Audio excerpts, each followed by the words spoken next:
Could you just give a rundown on issues that maybe you've dealt with that we should be concerned about? Get us going a little bit, and maybe we'll have some questions for you. So, notwithstanding what Richard Davis, your corporate counsel, will tell you, and I think what he'll tell you is that if you're gonna become more restrictive, that yes, you're gonna have a supermajority, Right. but that a majority of the voting power can enact amendments. So I'm not the attorney, they can figure that out. But you do already have provisions in the governing documents that allow owners to rent, right? There's no distinction between short-term and long-term, right? The distinctions have evolved over the years from several things, real estate law and from transient occupancy tax. So the counties and the cities, usually anything under 30 days, they want their cut. They want the TOT. Whether you're Airbnb or you're running it yourself or you're the Hilton, you know, the county gets their transient occupancy tax. So at previous communities, this started actually with me back in Coronado Cays. Large-scale community on San Diego, very high-end, and also some smaller condos where people have limited means. So very similar demographic here, where you can have people who are high net worth and you have people who can barely afford to make the assessments. So there were many people who made the argument that, look, I can't make my mortgage and I cannot pay my assessments unless I'm able to rent my property. And with the advent of Airbnb and VRBO and Vacasa, the whole model changed. You may recall, they used to be called fractional ownership, timeshares, and they crashed and burned. But when people found that they could actually, generate cash from a property that was sitting unused, then of course it became popular. So Coronado, the city of Coronado became involved because they wanted their TOT, right? They wanted transient occupancy tax. We implemented at Coronado Cays rental restrictions similar to San Katie, where you had to register. You had to say, yes, I own this property and I'm gonna rent it short term. Now, some HOAs say they want you to register even if you're leasing long term. Here, we don't have either requirement right now. Now, leasing long term is, I'm leasing a place in Geneva for a year. Would you want to have people register here if they're leasing for a year? Probably not, because a person who's going to live here and sign a year lease is probably going to have a little more vested interest in the community. They're not going to be here one day and gone the next. But be that as it may, the city of Coronado wanted to get involved because once we asked for the registration requirement, we had to find the people who were actually renting. Because if they weren't obvious about it, it was hard to find out who they were. Even on Airbnb and VRBO, because what they would do is they would hide the address, right? And you could go and make a booking and it would show you it's going to be in Coronado Cays somewhere. But it's 3,000 homes, where it was going to be. And they did not actually show the address. And they quit publishing photos of the outside of the rentals, so we couldn't identify it. We'd see the inside. So what Coronado ended up doing was they hired somebody full-time because they determined they were losing close to $1 million a year in TOT. Big money. And so what that person did is make fake reservations on Airbnb and VRBO. And they would send them the address, and then they would cancel the reservation, send them a code violation because you didn't register with TOT. So we had some help in enforcing it back then. Move forward now to Lake Alamo Country Club in Northern California. Very similar to this, it was gated, private community golf course, 2 restaurants, bar, food and beverage, pool, same setup except gated.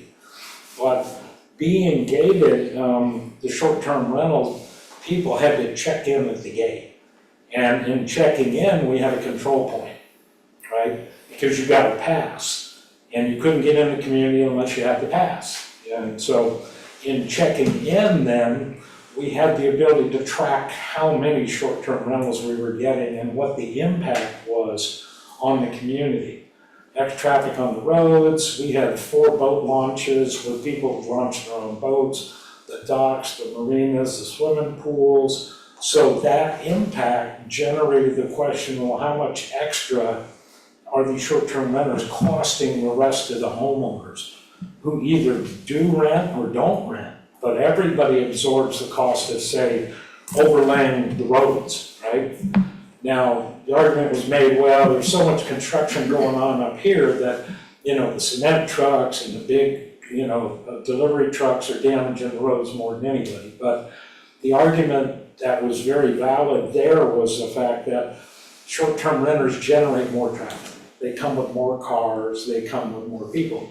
And so they did a cost-benefit analysis, and in order to charge fees like that in California, you have to be able to justify the cost. You can't just mark it up and say, we're gonna make a profit on short-term rentals. You have to show that it's pretty much a zero-sum game. Right. You could have some administrative expenses in there, but they worked it out. It was almost $40 a day is what but during the middle of summer, we estimated that they had 50,000 room nights a year. And that's a lot. Wow. That's a lot. And so, you figure divide that times how many days in 6 months, and that, and do it. So it was a lot of business. Now Suncadia chose to go with the rental registration, but no fees. Suncadia is not gated with public roads, well, private roads, but public access like here. All of the amenities, if you're, even if you're an owner, you have to pay, right? Golf, food and beverage, swimming pools, fitness. Owners could use all the common area, the dog parks, the pickleball, the tennis, all the common areas free of charge. But so Suncadia chose to deal with the behavioral issues because that was what the problem was with short-term renters. People, pets, parking, trash, behavior, damaging the golf course, late night parties, security at Suncadia was budgeted at $1.4 million a year. And during the summer, they went from call to call to call because of noise and behavior and so forth. So Suncadia would have had a very good case to make for some fee, right? To have the extra security, to have the extra compliance, to come in, clean up the extra trash, the parking, but they chose not to. But that, again, is a developer-controlled community, so they're looking to sell real estate, and they do that very well. They sell about $50 million worth of dirt every year right now. But we're different. This is homeowner control board. And so I'm thinking that, a blend of registration, first of all, to be able to capture who's renting, how frequently, and then to be able to, the way that Suncadia does it, if you read the registration, they have to give either a rental manager or the owner a 24/7 phone number. And if they get a late night noise complaint, they have 30 to 45 minutes to shut it down. Or they get an automatic fine. And we're talking, it starts at $500. And so if they get a second call, then later on in the evening, it goes to $1,000. So it definitely helped to quell the main issues that they had, which were behavioral, noise, parking. Now, Suncadia had streets that were designed a little wider than here, so parking here is already an issue. Some of our roads here are just too narrow, and in Suncadia, you could park in your garage and you could park in your driveway, and there was no overnight street parking unless it was by permit, a special event when they have a block party. So those are the issues they wanted to address. And so that's kind of a brief synopsis of the 3 kind of models that I've seen. So it sounds to me like in no location that you worked with, there were no restrictions. They were just regulating it.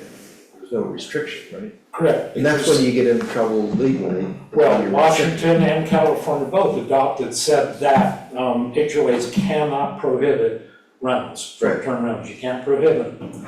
You can apply Regulate. reasonable restrictions. And so, you know, that is, Olympia made that decision and they followed California with that. But the reason. Could I ask you, if you have a general idea at this point of the percentage of, homes in Suncadia that are actually owner occupied versus primarily short-term rental? Yeah, it was, when I started there in 2018, it was less than 15%. 15% STRs? After, no, owner Oh, 50%, I was occupied. gonna say, that would be shocking. Yeah, owner occupied. Okay, After COVID, it was 40%.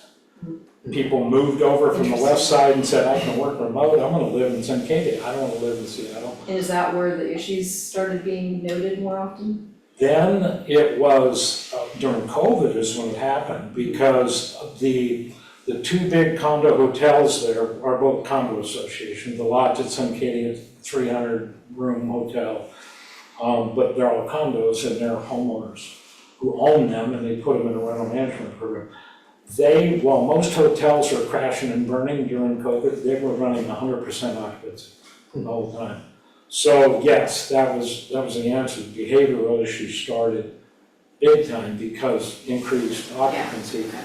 Now, we determined up there that of the homes that were lived in year round, there were about 40% of them that were being rented somehow, right? Short-term, long-term. Most of the owners over there when I came in 2018 were second homeowners. They let it sit empty on the weekend. They didn't want anybody in their home, right? Yeah. So it's, yeah, but here, I don't know the level that, gathering the data is the important part. How do we gauge how many people are actually renting? Because you can't go to the county and say, you know, tell us how many people are paying TOT, because they're not all paying TOT. Right, they're flying under the radar. Well, we do have, in our bylaws, if you are renting, if you're leasing your house, you know, a year lease, whatever, the copy of the lease is supposed to be on file. Correct. If their address, if the property address and the mailing address of the owner are different, we can make a loose assumption that they're not living there. Sure. If they don't have a rental lease on file, then we're gonna have to assume it's a short-term rental.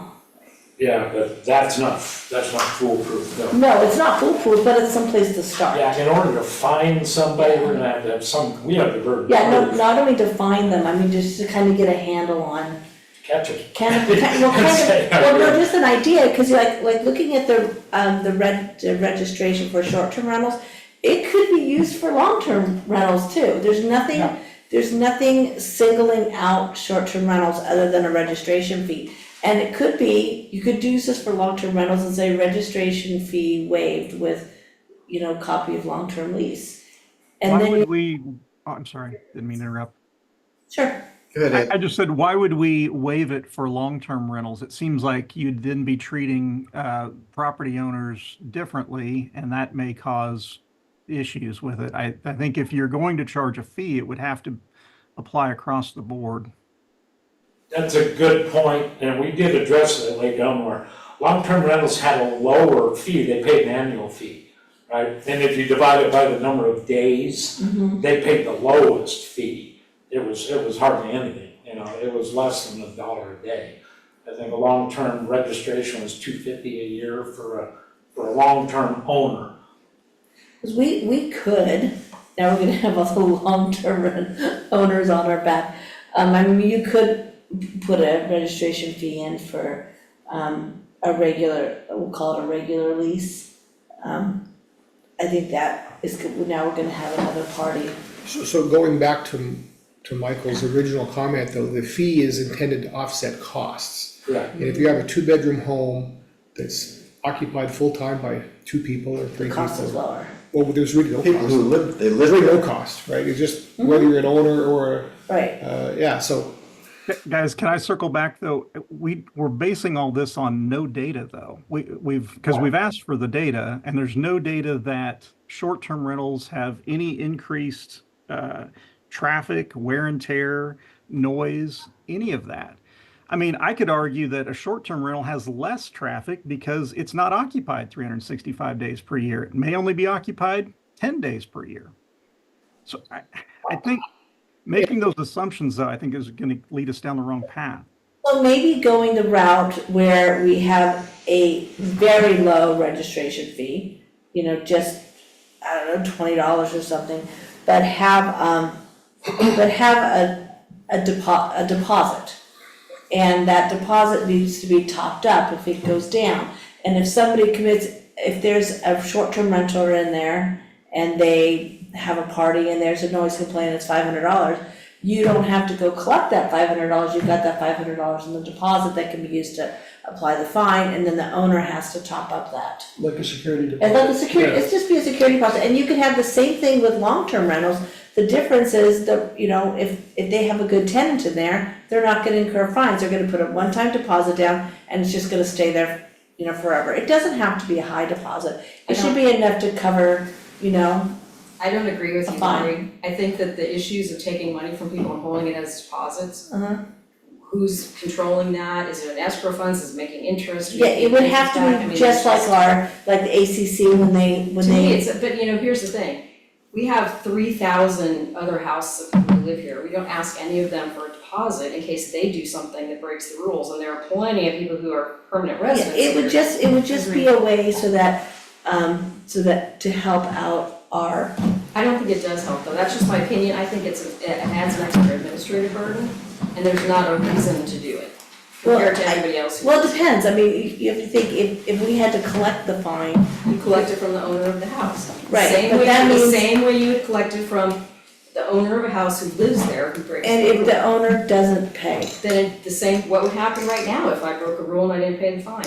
but it's a little bit But what- different because you're there. But the owner owns the house, so what would happen to me? I would get another fine if I don't pay. Eventually it would go to a lien. It's the same process that you would use for somebody who lives here. So I don't see why that would be different. It just reduces the collection process.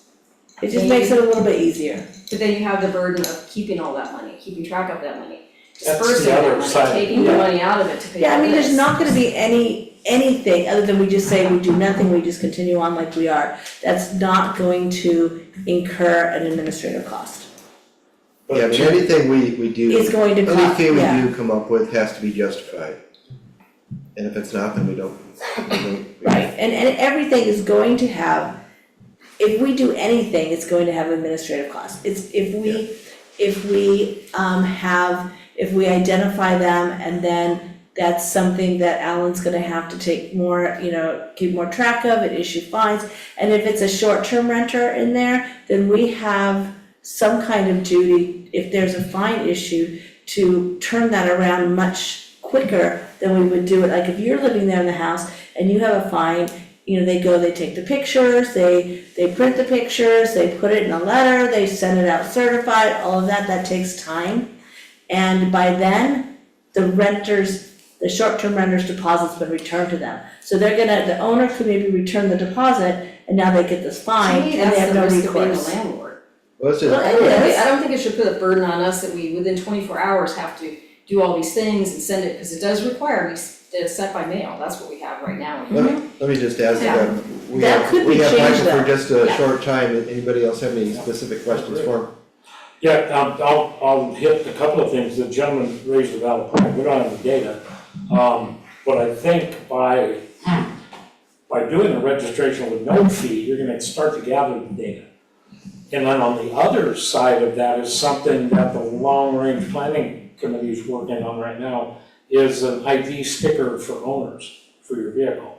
To where we're gonna put SVCA 2025, and you'll have a 5-digit number, and you'll stick it on your windshield on the inside of your vehicle. So then we'll start to gather a database of who are the owners. And then if we see vehicles that are parked illegally, or we see the marina is being overloaded with non-owners, we can start gathering data and say, Yeah. on a holiday weekend, there were only 30% of the people at the marina were owners, the rest were from out of town. So then we start gathering the short-term renter data as well. And just to get the main thing we want is voluntary compliance. We don't wanna be onerous and take money out of people's pockets, because we already have a system of accounting. If owners allow misconduct at their house, they get fined. And so the one area that addressed that in Suncadia was that you had to respond to a noise complaint within 30 to 45 minutes, otherwise it was an automatic fine. Because that was the one when you catch the dog going wee-wee on the carpet. You know, you don't wait a week to rub his nose in it, they've already checked out and they're gone. But that was the number one issue we had at Suncadia was noise. Sure. Number two is parking, the number one is noise and behavior. I think that's the same thing here. I would guess that. I mean, I was just gonna, just to slip this in, and if we have a 24-hour contact person that's here, then that solves a lot of this, because then they can be there short-term, they can be there, and that's one of the requirements, I think, that we really need So to I think stick we to. just want, what we wanna focus on, at least this first year, unless data shows that we need to focus on something different, is just get the registration, forget about the money, forget about deposit, nothing financial at all. It's just we want the owners of short-term rentals to identify themselves. That's the, I is think that our that's really our objective? first step. And that's a great point, Lori, because the carrot and the stick is what we used at not only Coronado, but at Suncadia. It was, no fees up front. You have time here to go ahead and register, we're gonna give you 90 days to own up to, even if you haven't paid TOT. We're not gonna turn you into the county, but we recommend you have a UBI and you get a hold of the county and pay your taxes. But if we catch you after the 90 days renting without registering, it was $2,000. So what we would need the board to do is to, approve a fine. That would be a new Change the fine. fine schedules, Yeah, yeah. yeah. Getting back to the initial discussion tonight, where we talked about what the board can do now. I think, this is what I had suggested originally, is the board can send a letter to the county asking the county to provide us notice whenever they receive an application for a conditional use permit, which is required for short-term rental. I agree with that, 100%. And going along with that, on the registration form, I'd like to add a sentence that acknowledges that they've received a conditional use permit and they attach a copy of it. Yeah. Technically, you're supposed to have a fire exit diagram.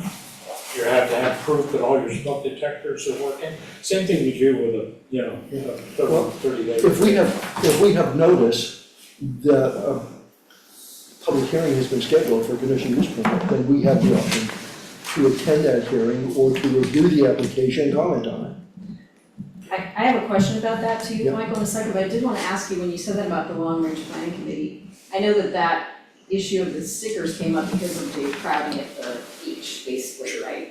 So, in terms of short-term rentals, the only benefit with the sticker system is literally people parked in neighborhoods. Like, hey, that car's parked along the street and the wheels are on the road or whatever, I mean, that's the only purpose for short-term rental tracking, right? To get data. Right. But what we did at Lake Elmwood Country Club is we gave each owner, short-term, 6 to 8 guest passes for the cars. Oh, so you look for those too? And those, yes, well, that was the one that they had to tell the renters, look, Okay. here they are, wherever they pick up their key, unless they have a lockbox, they're gonna have to tell them where the parking permits are in the house. And they're gonna tell them, these gotta go in your vehicle. You put them in your vehicle, and eventually you start to work your way around and you can see, oh, that's an owner's car, that's a renter's car. And not that we wanna be big brother, but when you do have these parking issues, we can't run a license plate. You know, back when I was a cop, I could just dial in, give me 10, 28, 29, and they tell me everything about you. We can't do that. I have a question for you, Michael. We have gone around for a couple weeks now, and I'm not clear where this group stands on whether or not we can treat short-term rental properties different than others. What is your opinion on that? I mean, Oh, yes, yeah. so There's data, we yeah, can, even from case law. a legal standpoint, we Yeah. can we Yeah. can identify. There's higher impacts. Okay, cause we've kind of gone around and around, and I've heard people say, well, if you do it for short-term rentals, then you should do it for other rentals and maybe even the homeowners, why are we treating them different? And I just want clarification Sure. that the law is on our side if we say we're going to do something. Reasonable restrictions. Okay. And that's all, I mean, all you're asking, whether it's for a short-term landlord or a long-term landlord, Right, if you're, it's just more paperwork for the short term, right. right? They're gonna be the ones who are managing their rental. We don't need to know the name of all your people in there unless they commit a violation. And if they do, they break the law, then we need to know so we can call a sheriff. So I have another question. The county makes that distinction, and we can just follow along. I with that. just wanted to clarify that, cause I've heard every week, someone says, well, we can't treat them differently, and I just wanted. According- But the county treats I them will different. say, according to our bylaws, we have one section on leasing, it does not, well, when it was written, there weren't short-term rentals.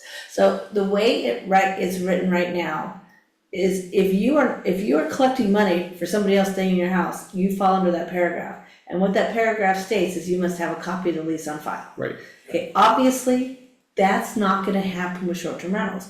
They're not gonna turn in a new leasing agreement every night somebody stays there. So we did attempt to change that. The board could not come to an agreement on the wording, so it did not make it on the ballot last year. I wanna correct you, what you said was, we obviously can't do that. That's not true. We could choose not to do that. We're but- choosing not to do it because it would be administratively Okay, so costly. just clarify Yeah, that, yeah. right? Yeah, no. There's no legal Legally, restriction. we can do that, Yes, but physically, I understand. they just can't, there's no So- way they can. But to add to that though, shift that burden back on Airbnb, VRBO, just Yeah. like I was a hotel manager, right? The registration card, that was our record to keep, and if we need to know who stayed in the room, the sheriff came and said, oh, they were cooking methamphetamine in the room, who were they?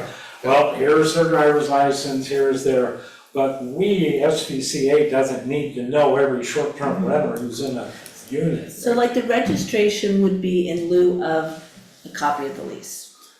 For short-term, Yeah, for short term, I mean, just So simply I have put, another cynical question. yeah, We're asking people to do this voluntarily. yes. Why well, why would they do it? Why would anyone? are we asking why you would- to voluntarily? Well, there's two sticks. One is the TOT, if the county finds out you're not paying TOT, that is your tax evasion. But, And then the other side is us, if we put a rule in that says, here's our reasonable rental restrictions, we're gonna give you 80 or 90 to 120 days to register. And if you don't, and we catch you, it's $2,000. That's the And stick. it's not Yeah, so it's not really voluntary optional. if the county is requiring a separate permit. what is TOT? Transient occupancy tax. Sorry, so in the hotel you check into, if you look, you'll have sales tax, transient occupancy tax, and then others charge you a resort fee Yes, right on top of that, parking. but I was under the impression that these are, for Sudden Valley purposes, they're not businesses, right? Well, to the Businesses county for they tax are. They're not, well, that's not Sudden Valley's, it's not us to decide how a person's gonna handle their income with the IRS. But for legal purposes, these aren't businesses. That's why we're considering allowing them, right? Yeah, but I think Lori pointed out that even in the old conditional restrictions, Yeah, it does say that that is leasing. but again, if You're you don't, taking money to let somebody. so, stay in so your we- property. it's fine to say, let's voluntarily request that people voluntarily identify They're their. volunteering for the first 100. Temporarily. Yeah, but then after 90 days, there's a fine. Then It's the not stick really comes. awesome. Okay, I didn't hear that, Yeah, there's gonna be a it's fine. not- It's They not get the optional. opportunity We're to- giving them an opportunity to volunteer the information before we do sleuth work Okay. and go and pop them and report them to the count, to the Well, state. you And the other may not part of catch it them is- right away, but eventually you're gonna catch them. Yeah. Neighbor's gonna say, Neighbors are gonna "Oh, snitch 'em I off." see somebody different going in the house every weekend, they're in different cars from different states. That's how we found out about it at Yeah. some But we can defer the whole catch them and deal with them to the county and just say, look it, we found this person who's doing a short-term rental without a permit, without a conditional use permit. Here you are, county, deal with it. Okay, so let's just look at this. We could, a neighbor can see somebody breaking into an empty house and the sheriff tells you to file a report online. What chances realistically do you think that the county's gonna come out here because Well, somebody? they'd be getting money. Oh, yeah, Yeah, the yeah. conditional Yeah. use permit's If gonna be a lot of they're money. breaking the law, the county will act. But okay, They're not like our security. It's not the No, that's sheriff, the it's not that sheriff. the sheriff's gonna come out, it's that the people that monitor So, conditional right, use so permits. Michael, the letter that you so propose do you writing, think, Yeah. they might come Yeah. out. the letter that you propose writing, instead of just asking the county to notify us, maybe we try to develop some kind of communication between us and the county. We say, listen, we think that your rules require people get a conditional use permit. Well, they do. Well, but are they gonna enforce it? That's the question. Exactly, yeah. Well, So that's- that would be, yeah, that would be that's- the first question. County, if we decide that we want to require conditional use permits, are you going to actually enforce it? Because if the county doesn't do anything, then Yeah. we're wasting our time. That was my question earlier, Michael, do you have any idea how the county is gonna go about, I mean, it's law now, It's a law now. but how are they gonna go about telling the entire county that, hey, you're supposed to have a conditional use permit if you're in this You don't have to area? tell the entire county, you just have to tell the planning department. Well, no, I'm sure, I think they need to be telling people, hey, you, Yeah. hey, all you people who haven't gotten one of these, you need to get one Well, now, but they but- haven't started but we- any of that. so Like, we how can are do the all that. people on North Shore who are on the lake, who are Airbnb their house, how is the county going to notify them they need to get a conditional use? Right, Is yeah, that the how- question, Jay? have you But heard anything again, about going that? back to what we discussed at a previous meeting, this county regulation is relatively new within the last several years. So if somebody was doing a short-term rental before then, they're grandfathered Grandfathered in, they don't have to. We are, But so now we're Yeah. talking, it's been, so say it was passed 2 years ago. Yeah. I guarantee you that, other than us sitting in this room, or somebody like Anthony who had some skin in the game, who knew this is a new law, they have no idea. So unless the county starts publicizing the fact we that can you need to have publicize that. that.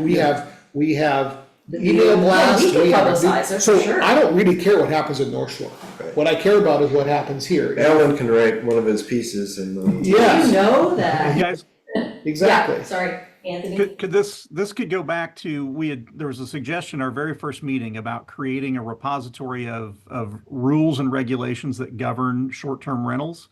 This fits with that. I mean, this is something we could put either, in a website or whatever that shows, hey, short or Sudden Valley residents, if you're going to use your property as a short-term rental, this is what you have to comply with, and notify them that that the zoning regulations exist.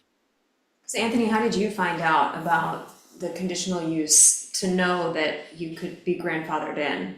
Well, we were tracking what was required to operate a short-term rental, and it came up in an article that this had I think it was that article that came out was within a week of its passage, and then we started following it from there.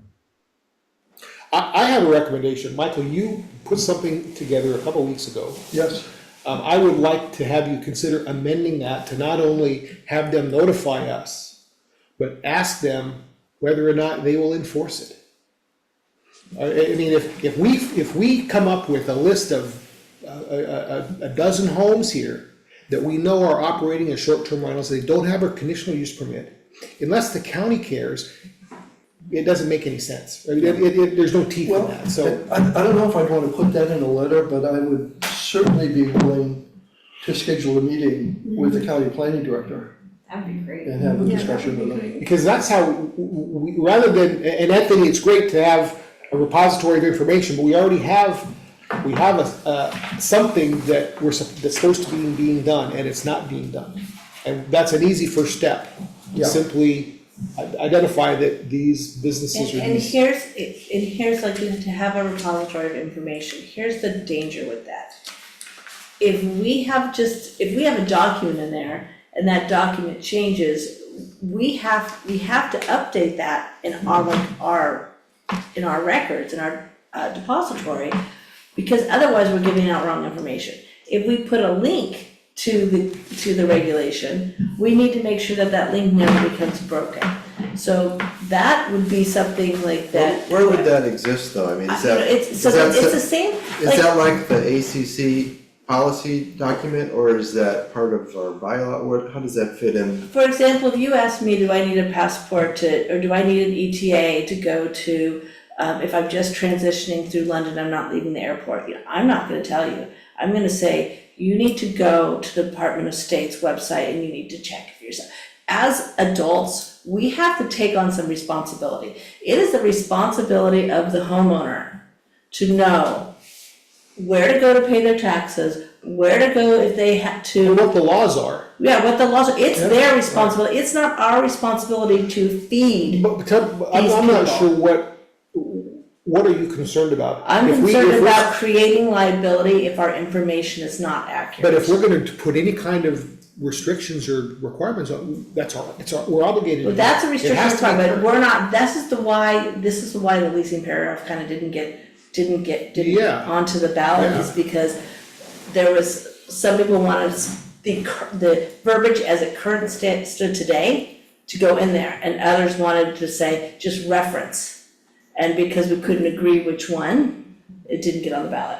I don't think in our leasing statement, though, we need to be referencing Well, your it was. state laws at all. That's Yeah, our- it was to include short-term I mean- rental language in there. So Lori, I would agree with you on the potential for liability and broken links and all of that. I agree 100%. The reason I even threw that out there is there was a discussion about how do we inform owners of that these requirements exist, and that was a method of doing that.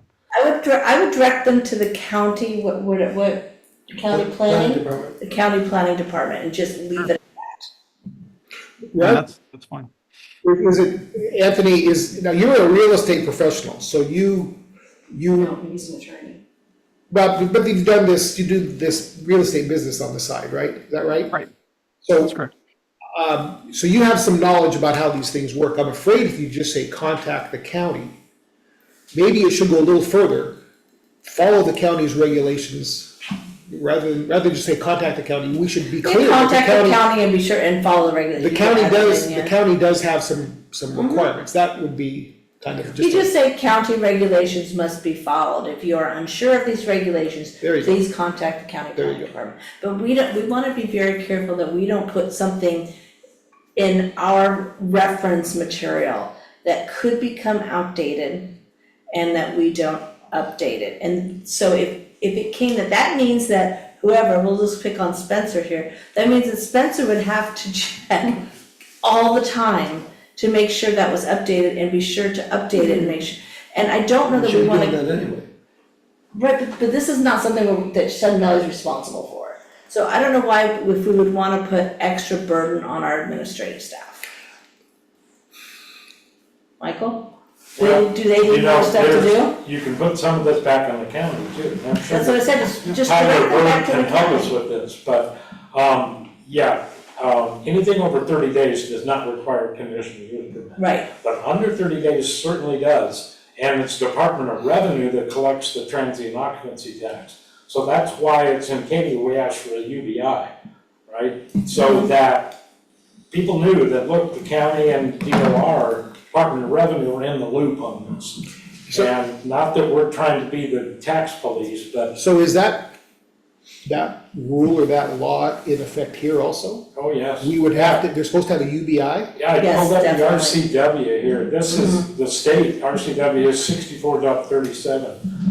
Any short-term rental less than 30 days falls under the same lodging tax rules as hotels, host operators must collect and remit all applicable local, state, and federal taxes, including occupancy, sales, lodging taxes, unless the platform like Airbnb or VRBO collects it on your behalf.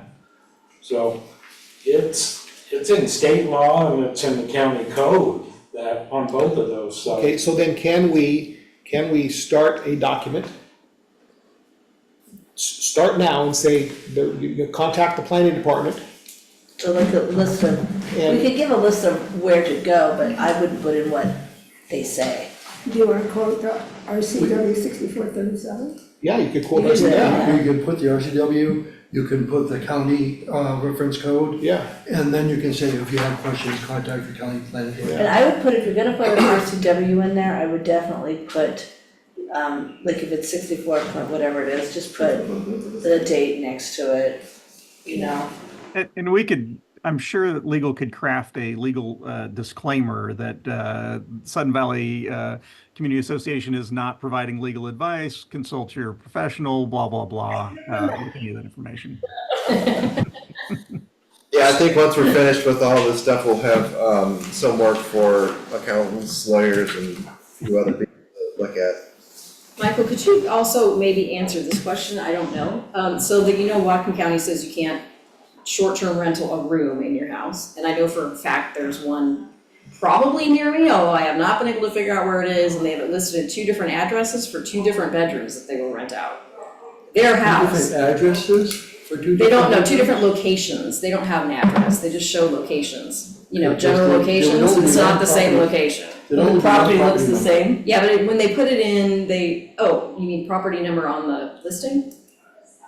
No, if you go to Airbnb, they just like put a circle on the map. It's somewhere here, like what Michael was saying.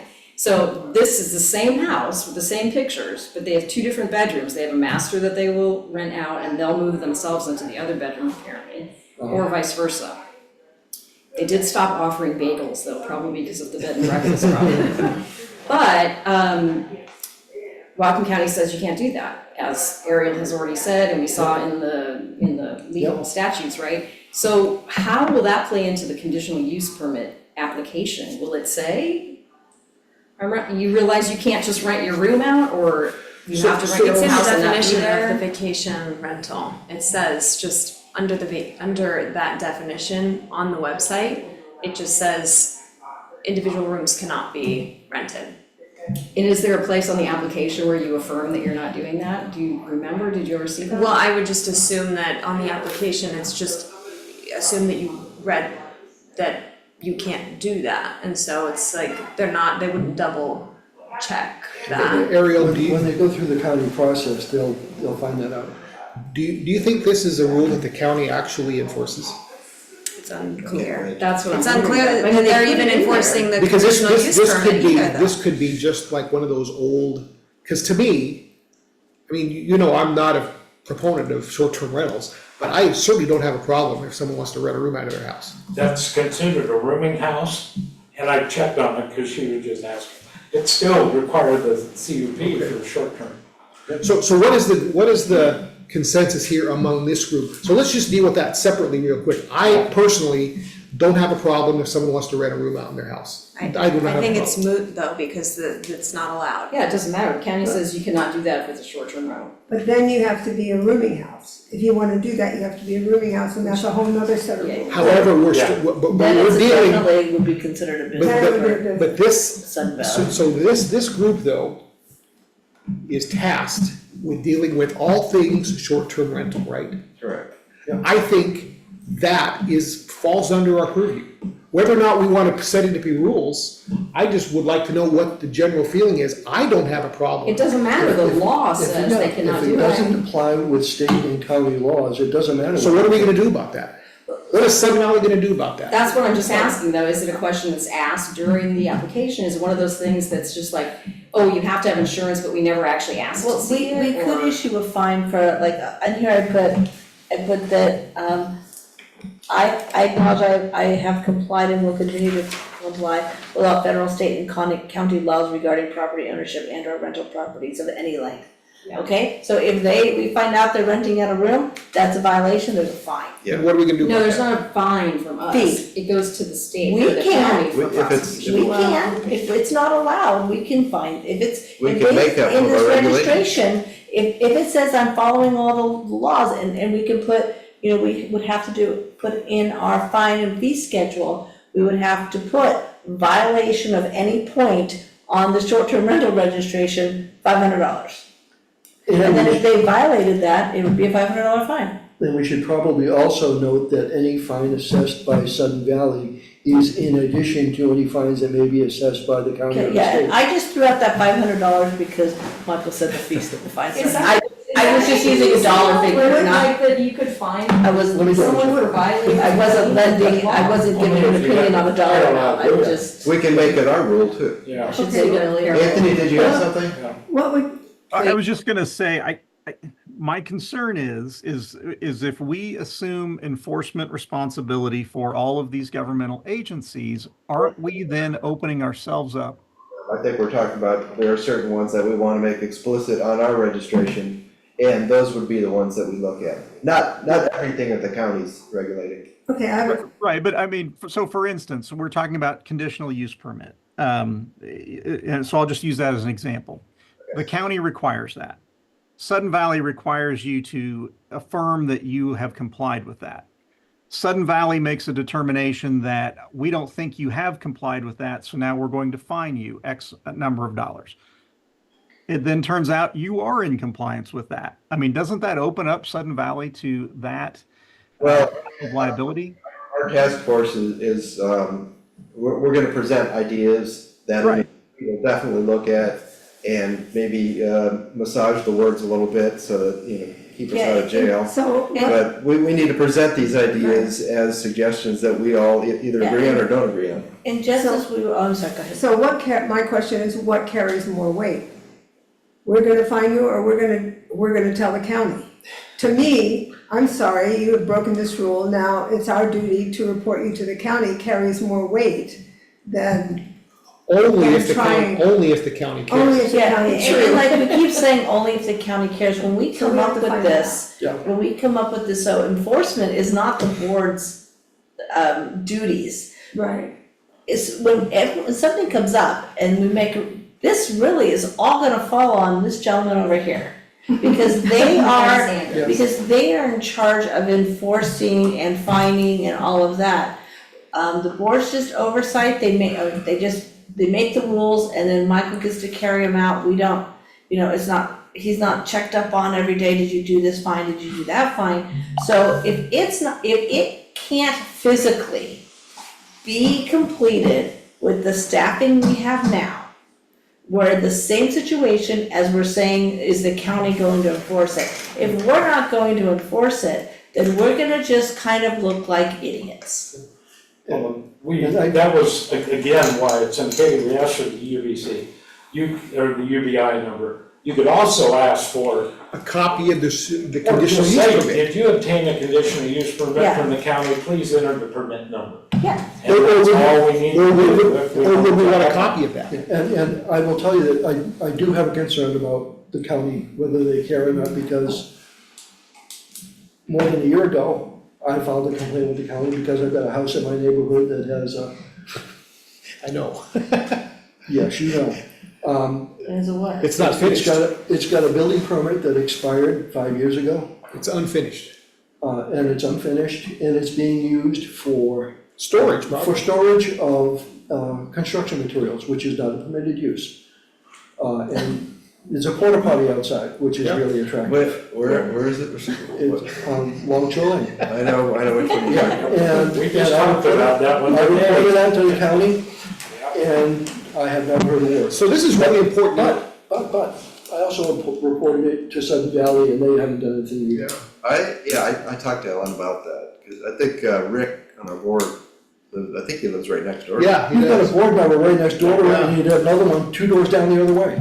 Yeah. But maybe the difference is, how much will it cost to get a conditional use permit? Anthony, how much did you have to pay for your non-conforming paperwork?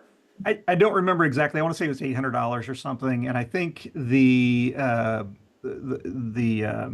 conditional use permit is around 2,000. So that's a reason for the county to follow up right there. All right. $2,000 times a lot of houses. It's not even cheap. 800. There's, the process is, number one, they've got to publish it, that costs money. Number two, they have to have a hearing before the hearing examiner, he's not cheap. The staff has to prepare a report for the hearing examiner, that takes staff time. So the $2,000 is not unreasonable. No, I'm not saying it's unreasonable, I'm not saying that at all, I'm just saying that if the county wants their money, they would have more reason to go after you. But if all that money is sucked up in actual administrative costs anyway, then maybe to them it's like, I have a it's a wash, question, right? Daniel, I have a question for you. Yeah. We still haven't really accomplished much after a few weeks here. Are we going to start coming up, like Michael has made a very clear suggestion, and we haven't decided. No, we wanted 2 minutes, but that. Should we? Okay, is there anything else, we have for Michael first? No, I would love to have you join us if you could on a regular basis. We have I will do my best. My life is a meeting Oh, right yes, I now. know. Just to give you an idea though about Longshore. So I do agree with you. And we recognize that. There's only one Alan. At Suncadia, I have 4 people in his position. So we're trying to get to these, and there's a lot of them that need to be addressed. I know the Yeah, owner. just I'm need working to on that. more, so there you go. I'll be at the finance committee. Thanks. Saying Black Bear Court? So maybe we could just focus on the registration form. Exactly. For tonight. Well, I think, we touched on a lot of, the second thing I wanted to talk about, which I wanted to get to if we tackled this first, which was how we can implement these things. And yours is a really good suggestion. I think that can be part of our solution for that. Also, maybe the carrot and the stick that Michael talked about with the, open enrollment period, and then after 6 months, 3 months, whatever, then we start charging fees and fines maybe. So I've got notes for those, and I think we'll have to come up with some more solutions to get all that together and get everybody registered. But we do need a registration form. And this is our starting point. I didn't put That's my lines, suggestion at the bottom to add to that. I didn't put lines, cause I just typed this up, so just pretend. Anthony, do you have this copy? He does not. I don't.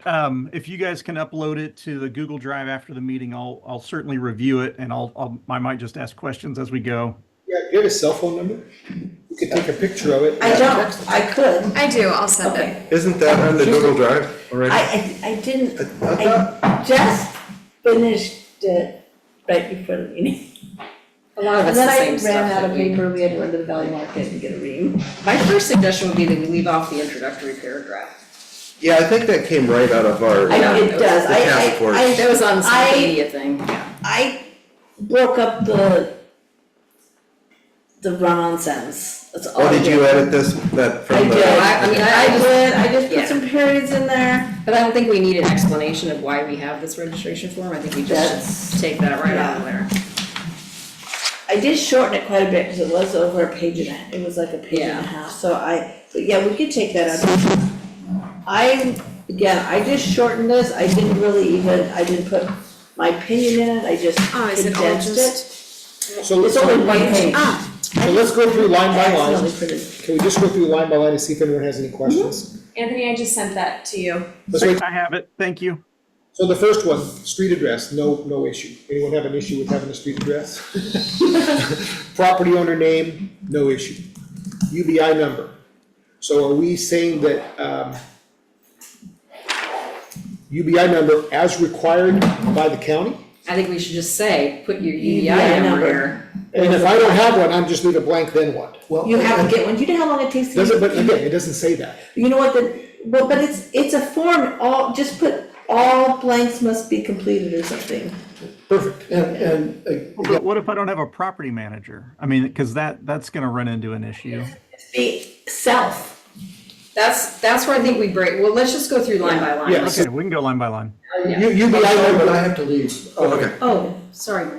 Not a problem, but, you've got my suggestion for what to add. Yes, And I think that if they add that if the county's requiring a UBI number as part of their conditional use permit, it'll be on what they attach. yeah. So we could say UBI number and then required in parentheses, Yeah, just I to mean, make sure that. literally, if they go to turn this in to admin and admin looks at it and the UBI number's blank, they could do one of two things. Look it up in a minute or apply and get one in a minute. Well, I think what Michael's saying though is if we just ask for the conditional use permit, Yes, we're copying. then we know they have the UBI, Have the because they have to have copy that of to the get the permit. conditional use Yeah. permit. So we don't even need to ask for the UBI. Yeah, so rather than UBI number, would it be Just put put, Permit number. conditional use permit number and then provide a copy of that? So if they do Yes. the grandfather, whatever it's called, versus the conditional use permit, does that require the UBI number as well? Non-conforming, you mean? Non-conforming, does that require UBI as well? Anthony, did you have to provide a UBI for your non-conforming permit? I don't remember if they asked me on the permit to produce it or not, but I mean, I think you still need it because Yeah, you're still so you running. I still- have one. Does it require you to put that on the permit? Let me pull mine up and just see. So if we get a copy of the conditional use permit, do we need the UBI number? If it's on the conditional use permit, then no, we wouldn't. And Michael could verify Okay, that but it's that's. just one more line. It's easy It's- enough to just ask the you UBI have- number and then the conditional use permit. There's two, I Yeah. mean, it's two things. And then they would already have the liability insurance either through Airbnb or just already inherent in having gotten their conditional use permit. They wouldn't have been able to get it without getting the conditional use permit. Or sorry, they wouldn't have been able to get the conditional use permit without liability insurance, so that rolls that in there. And then did we say the 24/7? But But wait a minute, I before have we a do question that- about owner's name. What if it's an LLC? Then it's an LLC. But so we still don't know anything about who the actual owner will be? Sure you do, you can look it up. I will not be able to attend the next meeting. I'm retiring next week. Oh, Congratulations. And so during the night of the next meeting, I'm gonna be on Cape Cod. Nice. Have fun. I absolutely wanna stay involved, so. Okay, Great, yeah, we can use you. Have a good trip. Thanks so much. Congratulations, yeah, Hi, so Michael. I believe if we get the LLC number, the state does have a register of people who are the owners of an LLC. Okay. I don't know if we I mean, can. can we still ask You for a can name? go on to the Secretary of State and look it up in a second. I mean, we need a phone number, seems like we need a name. And then also, what do we do if someone presents a name that's not the name on the title of the property? What do we do if what we? If someone gives their name and then that's not who actually owns the house? Good point. I don't know how that's handled. What do you think the implications of that are? Somebody who's renting the house long-term and then is subletting it as an STR. Well, we would know that because they would not be in 3CP or 3C, whatever our accounting program is. The owner would still be the same, even if a long-term renter was subleasing it. I mean, the tenant, that's a tenancy within a tenancy, but the owner of the property would still remain the same. And just not to throw any more quirks into this, but there's a lot of properties that are owned in trusts. So are we going to require the trust name? Yeah? Mhm. In the You name would of the just put trust. whatever's on your property tax statement, put Yeah. that. Yeah. We can put property owner name as showed on assessor's records, if we wanna put that long. Cause isn't that what we want? Yeah, I mean, I think property owner name covers it. It's the owner. That's how it's shown here. If you have an LLC, if your property is held in trust, I believe in our system, it's the trust name, not the individual name. How about you put legal owner of property? Okay, so legal owner. Anthony, does that make sense? Yeah, no, that's fine. I mean, Oh, I if see we why have you're doing the it. address, I mean, we could fill that in. We could fill in, if we had the address of the property, we could get the legal name, we could get the UV number, but then we shouldn't have to. Right, You're talking about trying to keep administrative costs Yeah, that's what I'm saying, is low. we could get it, but we shouldn't have to get it. And I don't think the UBI is not on the conditional Conditional use. no, So Ariel made a point, let's ask for both. yeah, So yeah. simple, just put UBI it number, is. conditional use permit, a copy of the permit. I'd like to see the permit rather than just the number, permit number. Does that create logistical and administrative problems? I mean, because a conditional use permit may be 150 pages long. Just when you get it, is there just like like a certification, like you get one cover page. acknowledgement. Yeah, cover something. sheet. You know, like your insurance policy is a book, but you A have a declaration declaration page. page, yeah. Yeah, Yeah, I'd have to check with the county to know that for sure, but you're probably right. There's probably an approval that is within the first 5 or 6 pages, and then the rest of it is just authorizing documents and attachments. So are you talking about UBI and the conditional use permit, or just one of those? They have a copy. I don't know that we actually need to keep a copy, I think we need to be shown a copy. We don't wanna have to start then storing extra documents somewhere from people, do we? Yeah. And if the conditional use permit has a number, I'm looking at the master application. It does have, at the top box, it says for administrative use, it has application number and it has a box for you to stamp received. After that, it just goes on to property owner name or an agent contact name and property information, which is a site address, the parcel number, subdivision name, and existing improvements. And then with all this said, the signature is the agent or owner. And then if there's an agent, then there's an agent authorization.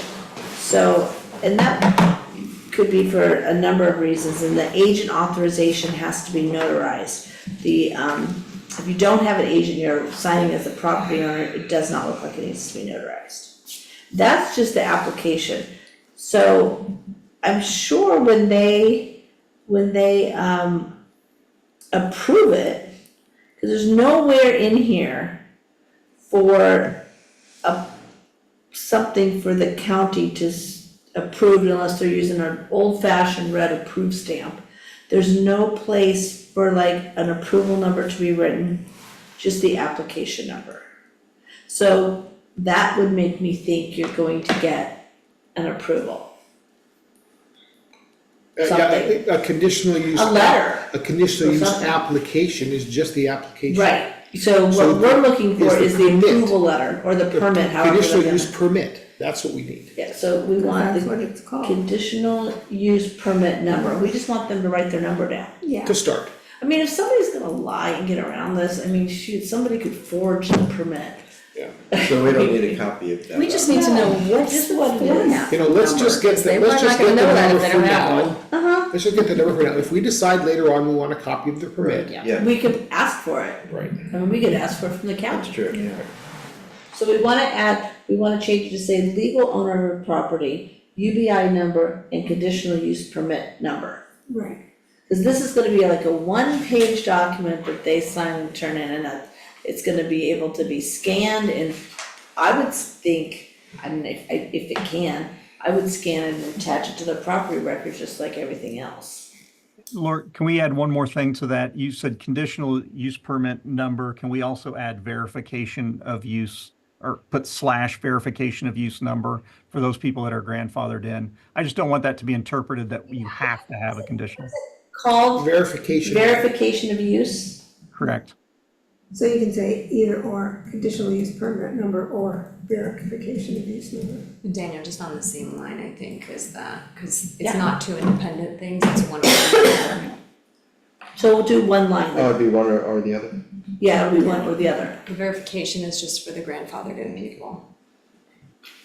Instead of conditional use. Conditional use or verification. Yeah. So the next line, the 24/7 phone number, that kind of goes to Anthony, to what you're saying about what if somebody, you know, like, are they gonna have an agent or not? And if the owner has a property agent, do we still need to have an owner 24/7 phone number? Is that a requirement if they're delegating the management of their property to a property manager? Well, I mean, here'd be my position on it, but you know, everyone may disagree on it. My position is it's the owner that we're going to hold liable for any violations, not the property manager. As an owner, I would want to know if there's a potential violation or a violation on my property. So I would think that we as a community would want to contact the owner about that. Now, if someone has a contractual arrangement where they delegate it to a property manager, I still think our primary contact should be with the owner. They can then refer it to their property manager, but we should You know, be going straight to the source. maker, isn't it? Yeah, that's a really good point, because I don't know that we wanna start negotiating anything with a No, property I mean, manager. if it was a property owner, you would contact the owner. I mean, if there's a violation with the property, if we had a lease, and somebody used like Landmark and and they leased the property out and there was something happening with the house, would we call the currently right now, do we call the property owner? I don't have or a call the manager? problem, I don't have a Now, I problem think you asking call for the the owner's property phone manager, because number. when we had a house here, we bought it and we rented it for 2 years before we moved up. We had a property management company. And when there was a problem with one of the trees in the front that was starting to go like this, property management company called us. So they Okay, were but if contacted. you were having a wild party and you had people streaking up and down the streets, who is the association going to call? So I think making the distinction on Ghostbusters? here of just like here, here's the phone number of the owner, and here is the number that should be called should there be some type of 24-hour emergency situation. So if the owner wants to create a delineation between those two numbers, they can. Or it can just be the same number on both lines. Yeah, that's what Emergency phone I, number optional. Say it again. Yeah, so under property manager, can we just put property manager if applicable or something like that? yeah, I mean, I wrote out Emergency like, contact. if delegating rental management to someone else or to a company, and then list the points of contact, but I also put a little checkbox saying, so the person chooses, do you want me, I wanna be called first, or I want you to call my rental manager first? Cause who knows, I mean, maybe they have 3-4 properties scattered around, and they don't wanna be the first. I mean, I'm like you, Anthony, I would want them to call me first. So maybe it's just first point of contact. Yeah, Like, which one is your first point of contact? Now, the owner's mailing address, email, and phone number, we already have that in our records. Do we need to have that again? We do need to have we have their mailing address in there? Uh-huh. That's where they get their due statements. Yeah, but if it's a short-term rental, are they, The owners still get, yeah, I believe, we can certainly run and ask Joel, or Nikki, but I'm sure that we don't send, past due notices to the property manager, we send them to the owner. If somebody, if you have a long-term lease and there's a fine, or there's or you did something, like you didn't, pay your assessment, we don't care if there's a property manager involved, it's the owner. The property manager's not liable for that stuff, the owner is. So we have for every person, we have the owner's information for the house. So I'm assuming that this is all gonna be in a database somewhere. It's all in our C3, But, yes. I mean, aren't they gonna have one database for short-term rentals and just plug all this stuff in there instead of having to go fish it somewhere else? Yeah. I mean, it doesn't hurt to have it on here. It doesn't hurt. I think we do need to have it in a place that's accessible to someone on the To pull weekend it up. when admin's not Yeah, here yeah. and security. Hey, Anthony, what do you have for your mailing address for your property? So I do the LLC's address, I want it delivered here, to Wichita. So I think we should have the owner's contact information, but I don't know that we need their mailing address, really, because nobody's gonna send out a letter off of this. If there's gonna be a fine issued, it's gonna be done by our accounting department and by, Alan, all those people, and they have a different system. Okay, so we don't need this on the. Yeah, I don't think they would issue a fine any differently than they're doing now. Okay. So they already have that information. So just to kind of make this shorter, we don't need the mailing address. We need owner's contact information. Yeah. Phone number, email address. Phone number, email, and, And somehow we need to let them know that somebody has to be available 24/7 here. well, so Right, if if they, there's a so problem. if they are, say I'm renting my house out and I use Airbnb or I use VRBO or something, VRBO is my property manager, they're not here. but somebody, so so an example of what I'm talking about. A house made a specific, but I won't mention it, made a lot of noise.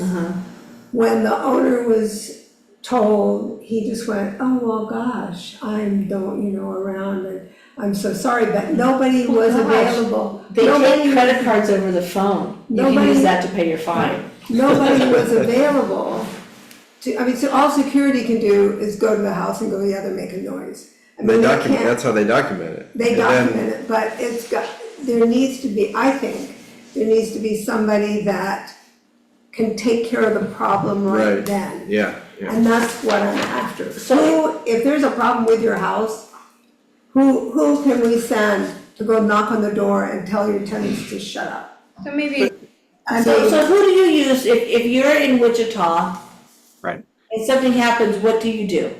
So, I mean, I have numerous people though in Bellingham, so and that's my only But there, problem I see with trying to require that is it depends on what the problem is. I mean, I'd probably start with my neighbor if it was a noise complaint and say, hey, can you go knock on the door and get this under control? Or I may try and contact the people through the Ring doorbell or something like that. If it's a plumbing issue or a trash issue, I mean, there's too many different people that I would have to add on this list of potential contacts. but if there was something happening in your house, we're just gonna pick on noise, just to make it Sure. easy. There's a noise complaint in your house. Who would you like the association to contact? Me. because then you I have agree, contact. and then, cause what if you have another name down and we call and we leave a message with them and then it still goes on and you come back and you get a fine and you're like, you're fining me, you never notified me. Right. Are you, That's the issue. I think no one is going to care about the property more than the owner itself. So if we contact the owner and then let them delegate however they see fit to whoever needs to go solve it right then. I mean, the owner ultimately is going to end up with a fine if they don't take care of it. Do you rent on like one of the platforms, VRBO or Airbnb or something? I do. It's Airbnb. I have never rented from or rented to on any of those platforms. So how much do you know about the people who are renting your property?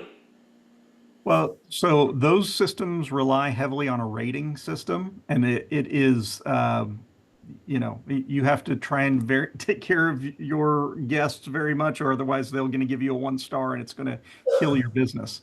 So And who vice versa. decision that the rental can go through, them or you? I mean, is it the system, they rent it? I mean, can you veto that or you can override it? decline, You can decline it. So if someone comes in and they have a 2-star and you look at their reviews and they've torn up a place and they threw a party and all of that, you can decline that. So even after they go on, like, because I'm looking at renting a house in Arizona for 4 nights, so when I go on it, it takes my money right then and there. it Well, goes to there's, holding where Airbnb holds it. It And then, doesn't so go to the even though owner. I rented and I paid my money, they can come back and say, oops, we're canceling it? correct. I mean, you'll have to look at their cancellation policies and then also their settings. You can allow automatic approvals, but if you check the box when you set it up, then you have to approve all rentals. Also asking about the vetting process, Airbnb vets, like, you have to go through some identity verification process with Airbnb as someone who wants to rent. Really? Like, you have to, you're like, Like an it will application? show you identity verified, even if they have no reviews, Airbnb's already like said this is in fact a person. Okay. And their identity matches whatever identification So, card that so they've maybe provided. maybe we could just put down, a line where they could put, is there an additional person you would like us to contact in case of emergency Yeah, or violation? And first it'd be point of optional. contact, second point of contact. Yeah. And if we can't get a hold of them, there's gonna be a fine. Right, I would think that the owner should always be the first point of that's a contact. good idea, Yeah, cause I mean, no one's available 24/7. Obviously, you I mean, there's gonna be plenty of times where someone's not gonna have their No. phone or. Yeah, or sleeping, or Yeah. they're sick, they're in the hospital. So instead of the whole thing about Surgery. rental management stuff, we're just like, First who's your point, second point. who's your second point of contact? Yeah. Or If you- do you want them to be the first point of contact, if that's your choice? Yeah, the clear choice. No, that's a good idea. And that's gonna be the main part of this registration, once we have that, that's almost Yeah. all we need.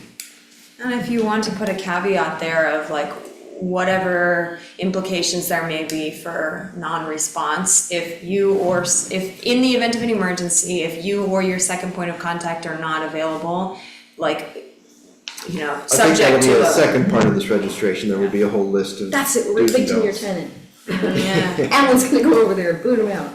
just so they can't say like, Nobody oh, can- nobody told me that you were gonna give me a fine if I didn't respond in 30 to 45 minutes, like what Yes. Michael was saying. Yeah, I think It we just needs need to to be written present them with the whole somewhere. Yeah, package, that I think. not only registration, I but think the the do's and terms. don'ts also. this could, the form to be very simple. I think what's going to be the more difficult part of this is we should be recommending, if we are going to want to make any recommendations to the fine and fee schedule, we need to make those to Michael. He needs to bring them to the finance Right. committee. The finance committee needs to bring it to the board. Well, at So it's this not- point, we're not let's going just figure out together. exactly what we want from Yeah. them. And like you said, it's probably very simple, I mean, first and second point of contact, that's almost everything. UBI number, conditional use permit, obviously the address and phone number. Is there anything beyond what we have here that we want? What we've I'm still already back and talked about? forth on the whole idea about the liability insurance part, because who's gonna determine whether their policy is what it's supposed to Well, be? you know, I think that is part of the Washington. Yeah, and that's what, revised but that's why I ordinance. don't think we should even be getting We don't- involved. we don't need to So know I that. think this says, I Liability acknowledge, insurance on I here? have and will comply with all federal, state and county laws. You brought that up, is That's it on this list here? That's, No. I It think was we not just on talked that about one, it but we last. talked about it multiple times, yeah. yeah, I think that's, It's not really we should just rely, I mean, we have to, we can't micromanage. Yeah, I'm totally down for that. If we're saying, you know, as a homeowner, you have to follow federal, state and county laws. Yeah. That's a blanket statement, right? If you don't, then you deal with the consequences. Yeah. But Sudden Valley is not, if you don't pay your property tax, Sudden Valley is not gonna give you a fine. No. Right, So that's up to the property owner. So the property owner is acknowledging that they need to keep that they can't negate their responsibilities as a homeowner simply because they're using it as a short-term rental. so is there any reason we should ask for a license, or insurance number? Well, that is, their policy number, I mean, we Policy can. number. I mean, if you kind of look, if you have an RV or a boat, what you have to turn in, it's a stack like. I mean, you have to turn in a copy of everything, including a picture. So you have your insurance, you have your registration for your boat, you have your registration for your trailer, or your registration of your motorhome. You have your, I mean, what they just almost put was your invasive species, which not everybody has, if they're not putting it in the water. So, I mean, and they have that, but we're talking about, 400 things or so. Well, let's ask Michael Versus if that was this. customary with what he. So what they wanna Yeah, keep because- copies of, I think that would be up to them, not us. I just, That's their implementation. yeah, I would totally ask him and I would just say, look, it doesn't even show, I looked at the applications for short-term rentals, and there's nowhere in there that even says like, what's your insurance policy number? What do you Maybe they ask that somewhere in the application process, but in the forms you look at online for the county or the state or whatever, there's nowhere in there where it says, what's your insurance policy number? It just Right. says, Well, you you have know, to have When insurance. you read, Washington law says you have to have your car insured. Do they ask you for that when you register it? No. Yeah. No, but if a cop stops you, they have. Right, but that's what I mean, it's Right. like if you didn't have insurance and now you did something wrong, now it's your problem, I don't know, I don't think it's something we should be involved with. So let's leave it at this. Anthony? Go ahead, Anthony. I was just gonna say, so one question on it, that's not a problem for me because I have a policy, I can give you a policy number, but there are some people who are going to be covered through the platforms, through the policy that's provided there. They might not have an individual number, but they could give you the name of the insurance carrier. How do we want to handle that situation? I think we should just not ask for it. If we don't ask for it, we don't have it now, we don't ask for it. If down the road we say, you know, and we have a good valid reason why we need to have a copy of it, then we can come circle back around and. Yeah, this Yeah, we form don't can have be to in changed at 5 any years. time. We don't We can ask for change the long-term law. renters to provide if they're alive, we don't ask the people who live here to provide copies of their home. Right, I mean, in insurance. fact, if you own your home, you don't have to have it. You know, You have your house burns down and you don't you care. just don't have a house, Yeah. yeah. Alright, so what else do we need to add to what we have here already? So what about the acknowledgements?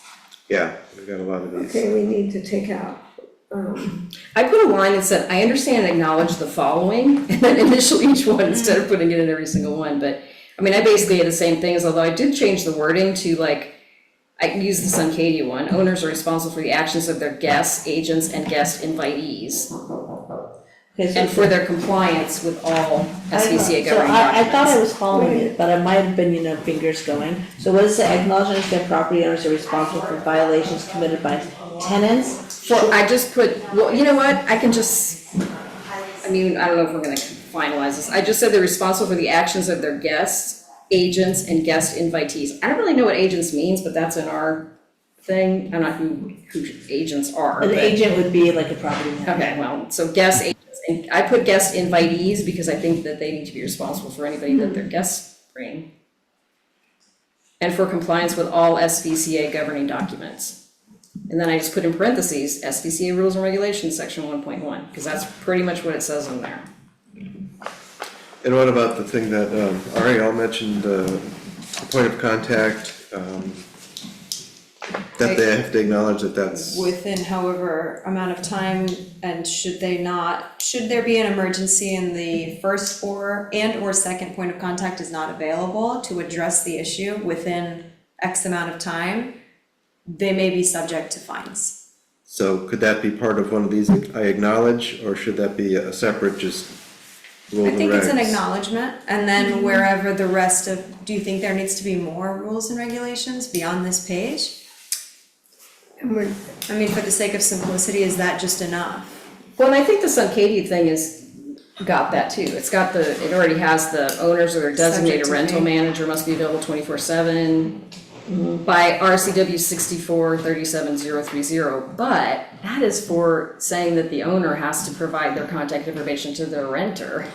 Yeah. Well, I think being available 24/7 is kind of nebulous, like what do we actually need them to do? What's a quantifiable representation And of then a rule that right. should they break this rule, now we're gonna be subject to Then it goes on to, fines. and to immediately address issues that arise due to the behavior of their guests, agents, or guest So, right, so invitees. let's we Yeah, can so quantify it and that, say, right, if within an hour. within 60 minutes of an emergency, I acknowledge that. I think First or that's a second real point of important point. contact. Well, first, if it's an emergency, the fire department, the police department, somebody's. I think an emergency is they're making too much noise and I'm trying to go to sleep. Yeah. So that's not an emergency, that's, In the event of a time-sensitive issue, or complaint, or if we wanna put an asterisk and Yeah, we'll define what all of those issues might be that qualify under the 60-minute rule, maybe we can do that. If we're getting granular We have of to be like really noise, careful. parking, safety, whatever. we have to, everything we do here has to be, it has, not only has to be enforceable, but it has to be within the scope of our current rules and regulations. If we start, and if we wanna do something that's different, then those need to be changed. So really what we want is everybody to follow the same rules and regulations as if they were the owner of the property. So right now, we might not be able to say you have to respond within X number of minutes, but we could if we change the rule. But right now, we can say they have to be available 24/7 immediately, because that's what the state says. That would be changing our CCNRs. Right, but the state says 24/7 to respond immediately. The That's their 64-37-030. Must be available 24/7 to immediately address any issues that arise in their rental home during says something else, I changed it to during any rental period, but it says like while it's occupied or something like that. So why can't we just leave it as owners 24/7? Well, we could leave it as what the state Yeah. says, but then what you're saying is if we wanna make it stricter, we probably have to modify Yeah. our But rules right and now, regulations. we could put it out there, cause isn't our objective is to make this a peaceful place to live for all? Regardless of who, if it's a long-term, short-term, or a property owner living next to you. Right, that's, in a perfect utopian world, if all of your, if you were surrounded by, short-term renters, but you never had any problem. But you, I think the issue is, if Would you it live be next okay? to somebody who's making noise and you know who they are, you can go talk to them or, you know, yeah, I It would, could be but dealt the with. same thing but would I'm apply. sure that this is a bigger problem with short-term rentals. Yeah, so I mean, security would Just go up based to on my the door, experience, I know it is. security would go up to the door and knock on it and say, hey, it's after 10 o'clock, could you hold it down? One or two things are gonna happen. They're gonna say yes, and they're gonna turn it down and then issue solved. Or they're either gonna turn it down and immediately turn it back up, or they're just gonna ignore it. Okay, in which case, now a fine's issued. Okay, so now a fine's issued and the owner's notified. We're not gonna really notify the owner when security goes the first time and says, hey, they'll go, oh, I'm sorry, I didn't know realize it was how late, I'll turn it right down. Problem solved. If they don't and they go back again, that's when the owner's gonna be notified either by a phone call or text. I would think if it's 3 a.m, you'd probably be maybe a text, I don't know. And you could say that your renters are causing a disturbance, security has been there twice. If they have to, I would say that a fine's issued, if they have to go back again, then maybe it's more than just our security, maybe that's when we have to call on the sheriff. Well, that's, I do think that needs to be a special, I acknowledge, because I think that's an We could important do it thing as for an them to acknowledge. understand. Uh-huh, That well, is, yes. we're keeping an eye on it. I think I did pull that out. Including parking and, well, I spelled wrong. Quiet, that's just quiet. But so we kind of did call it out, but if we don't wanna have a whole separate rule for quiet time and things only for short-term renters. Cause I mean, making these changes is not just somebody going in and changing it. It's our documents. So it's gonna take a lot of time, and the board only meets twice a month, and it's probably gonna have to go through document review. How long did it take to get the ACC stuff changed? Yeah, The doc, it took me a year to work with Joanne about that. Yeah, so this could take a year over that one little thing. so if we just limit it to what we already have Yeah. in our rules. See how it works, that's a And then step add forward. if we need to later. And we don't even know how this would have been last summer, because we didn't have Alan here Yeah, to do this, so we can't say, well, last summer this happened, but last summer we had nobody in that role. I mean, I think this is a case where we can make a distinction between short-term rentals and just everybody else. Because this, as is stated in our task force task, is there's a problem with a lot more complaints about short-term rentals. And that's what we're addressing. I mean, and we can, it's within our limits to make these kind of restrictions on short-term rentals, because that's a problem that we've observed. So if we ask for an emergency number and tell them that we will fine you if there's a problem, Well, yeah, that's we're already a doing that, aren't specific we? short-term rental We're thing. already doing that, Yes, yes, but I don't think that we have to but go what we into the bylaws can- or anything. what we can do is we can, change the fees, the fine schedule to, if we want to. Well, the fine schedule is a whole different subject. We wanna address what the problems are and give our members recourse if there's a problem. So Okay, if so we have we- this number and we tell them that's what we're gonna do with this number, So I you think wanna that's the say, important part of this. I acknowledge and confirm I have familiarized myself with the SBCA rules and regulations. So including parking and quiet time, you wanna actually list out in this, I acknowledge that they understand you want to have the why we want the first point of contact and second point of contact. Yeah. What we're gonna use that for.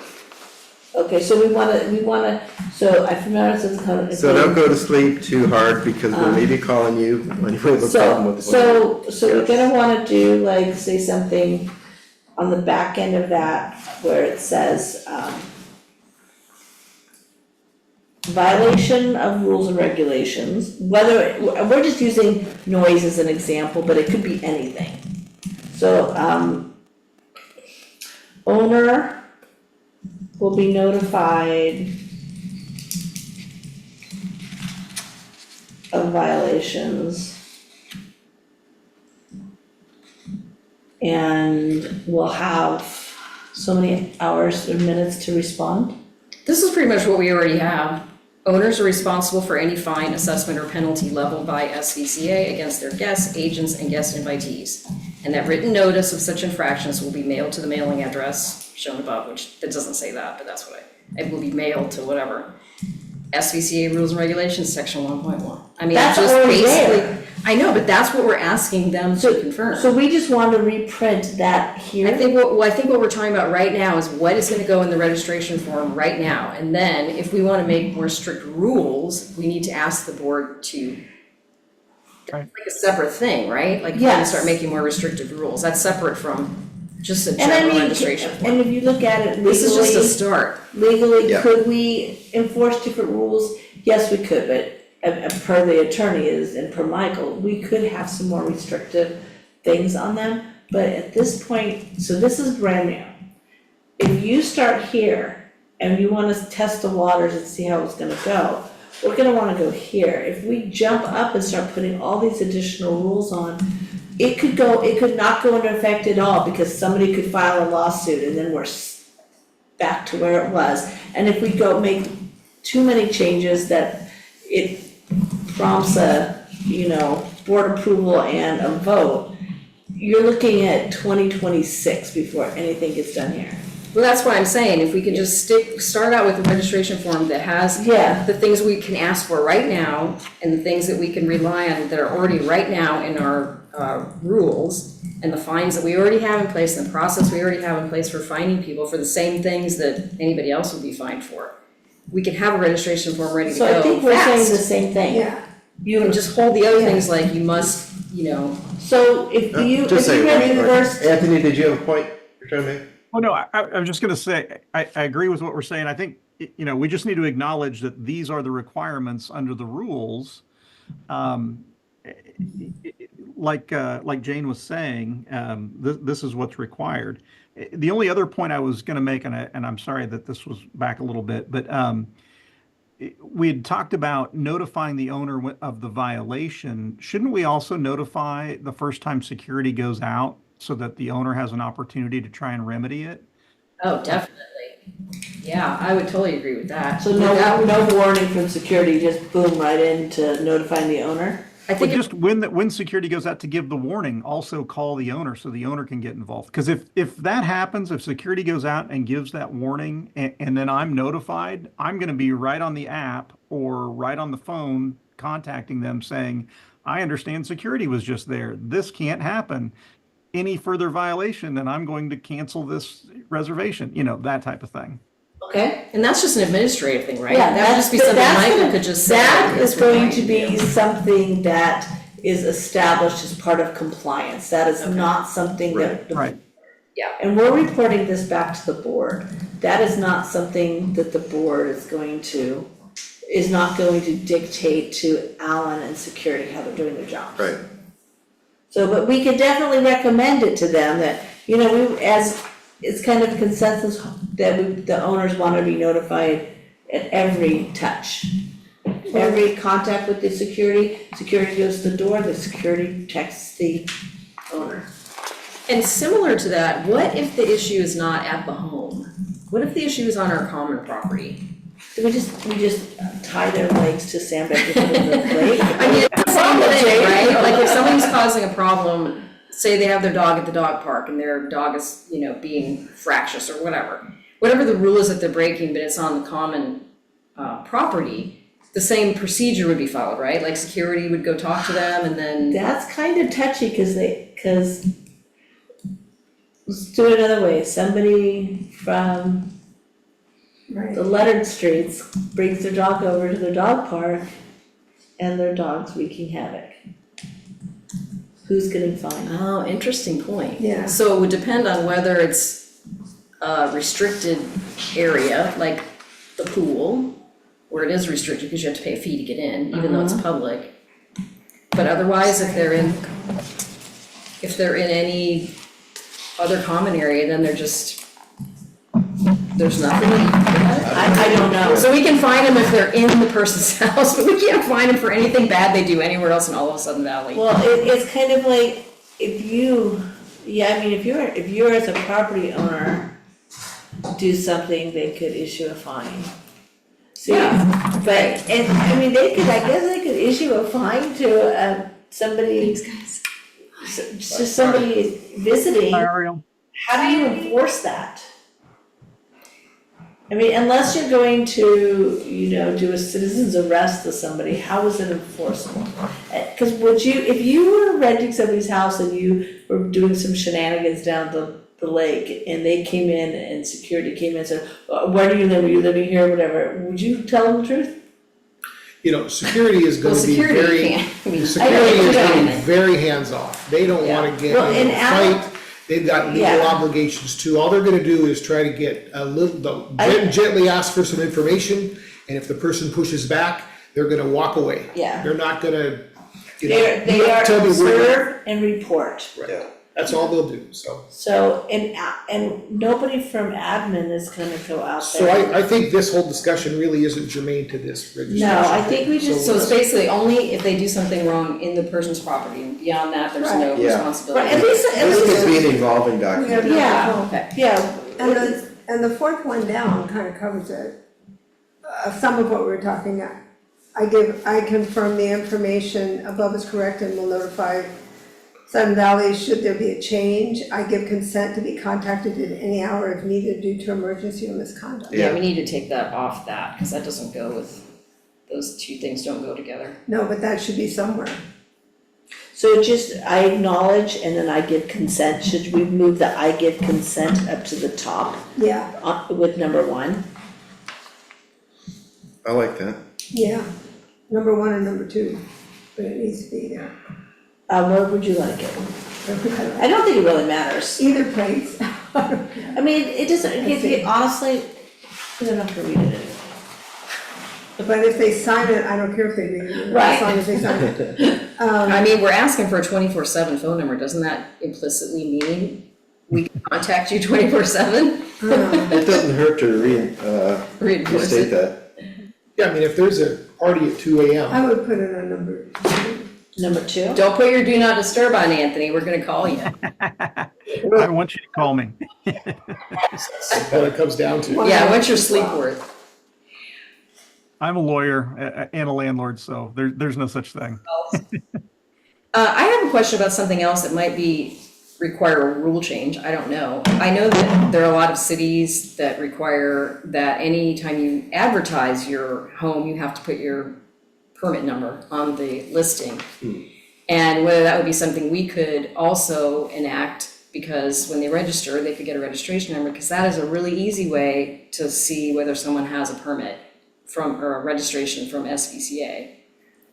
If we do end up having to If we end up having to use a service, for instance, to scrape listings and look for people in our community that aren't registered, the fact that they have that right there, we automatically know they have Just it. So we have say to include SVCA from us? registration number. Yes, because like for instance, in San Diego, they have a permit number, and on their listing, they have to list, and it has to be specifically in the format required, because I guarantee you they're using some kind of scraping service, and it's pulling off that code of their permit number to make sure that they're for real. So, because like we said, right now, you can't tell if someone's for real or not because they don't put their address. Sometimes And it's not even a and if picture. it was an SVCA, if it said SVCA rental registration number, blah, blah, blah, the person who lives in Minnesota, who is going to rent a house here, they're not gonna have access, it's not like it's public information.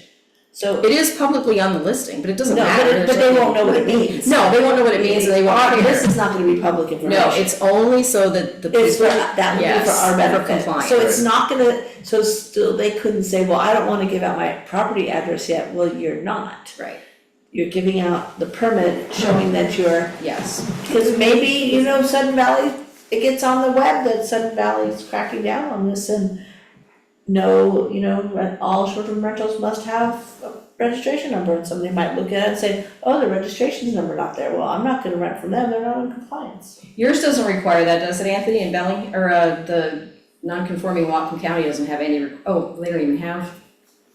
Yeah, I mean, there's no requirements of putting a number on there, but no, that is an idea on how to verify, I guess, listings have complied with the registration.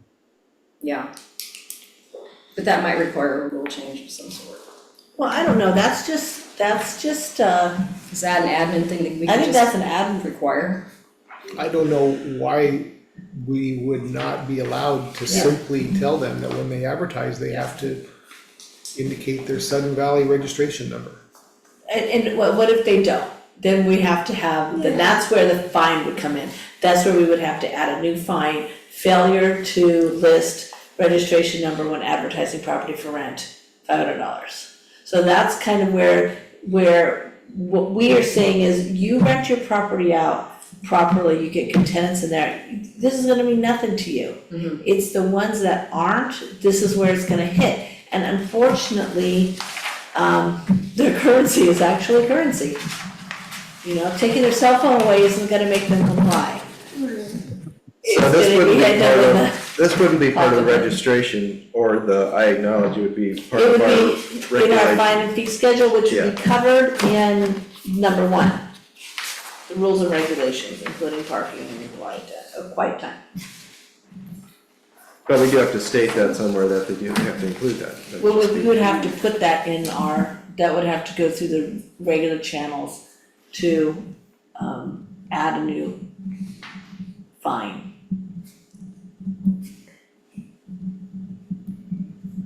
So maybe we should, And we can add it even before we don't have a fine. We don't Yeah. have to have a fine yet, we can just have it on Right, there yeah. that they acknowledge. But again, Yeah, the it's compliance will enforced, have to- then, Yeah, the compliance will have to grow around this. yeah, right. We have to put this together Yeah. first and then they can, you know, maybe they'll pick and choose. and they what might go and do. say, you know, this is impossible for us to do. Let's see if it's a problem. I mean, if it's not a problem, So can you, edit this then and put it up and I- I'm gonna try to make it so that, and I'll. this will be a Word document, right? It is. And we can comment, if You everybody can. knows how to comment on it. Mhm. I just ran out of time.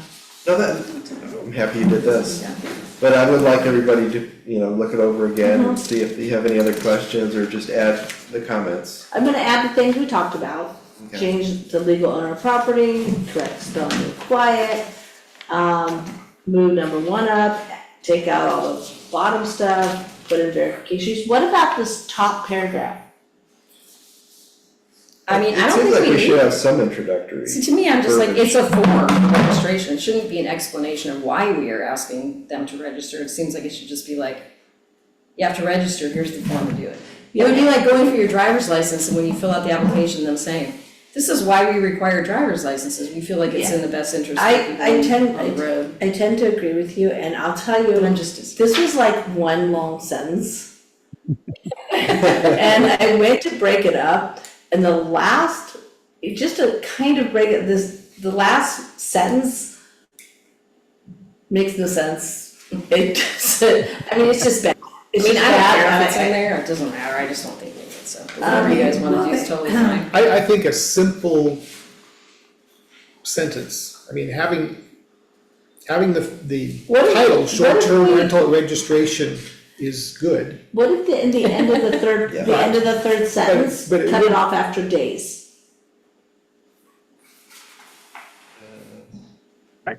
For what it's worth, I think I'm on the we don't need it, strike it. I sent around a proposed one where I just put that we were amending section 2.7 and because that's how we were going to get around creating this. But I don't think we need anything up there for what it's worth.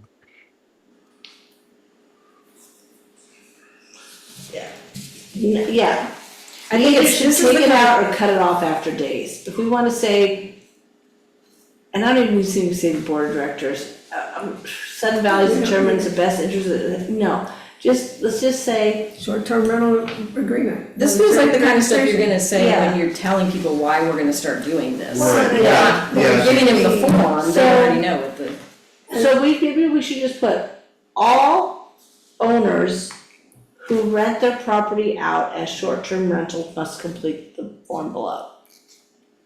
I like that. Like just doing instructions versus reason.